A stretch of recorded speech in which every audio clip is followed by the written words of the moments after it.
পশ্চিম বাংলাতে ৩৪ বছর বামফ্রন্ট সিপিএম বাংলা রাজত্ব করেছে।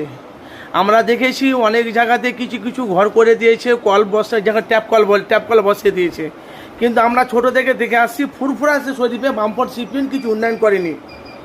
কোন এক ব্যক্তি বলছে আমিও মতের সাথে মত মিল আছি, কিন্তু এখন যে বামফ্রন্ট সিপিএম ৩৪ বছর পর বাংলার মানুষ একটা পরিবর্তন চেয়েছিল, তৃণমূল দলটা এসে তৃণমূল দলটা আসার পর 2011 থেকে 2025 পর্যন্ত যেভাবে মুখ্যমন্ত্রী মমতা সারা পশ্চিম বাংলায় উন্নয়ন করছে নয়, ফুরফুরা শরীফে ব্যাপক হারে উন্নয়ন করছে।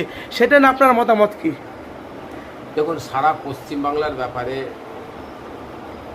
আমি যতটুকুন জানি, আমি অত বিভ্রান্তের মধ্যে যেতে চাইছি না। পশ্চিমবাংলার ব্যাপারে মাননীয় মুখ্যমন্ত্রী কাজ করছেন, কোনো জায়গায় হয়নি, কোনো জায়গায় হচ্ছে, একদম হওয়ার চেয়ে কিছু হচ্ছে। বিভিন্ন মানুষের বিভিন্ন মত আছে। ফুরফুরা শরীফের ব্যাপারে আমি এখানে বসবাস করি, আমি ফুরফুরা শরীফের মাতৃভূমি, এখানেই আমার জন্ম, এখানেই আমি বড় হয়েছি, বা এখানকার এই দরবারের, এই হোসেন বখারি হুজুরের দরবারের একজন পীরজাদা আমি। তো এখানে এই যে 21, 22, 23 ইসাল সাহেব পায়, এর আগে উন্নয়নের যে ফুরফুরা শরীফে 34 বছর বামপন্থী সরকার থাকতে কিছু করেনি, এটা সবাই জানে, সেটা আমরাও জানি।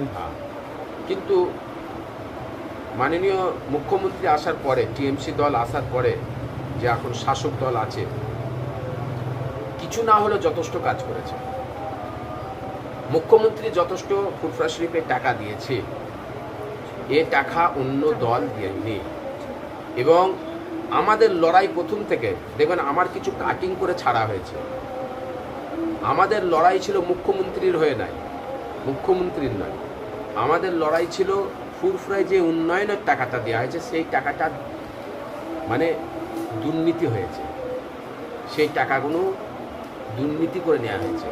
কোনো এক প্রভাবশালী বা ফুরফুরায় যারা দায়িত্ব ছিল তারা লুটে পুড়ে খেয়েছিল, তার লড়াই করে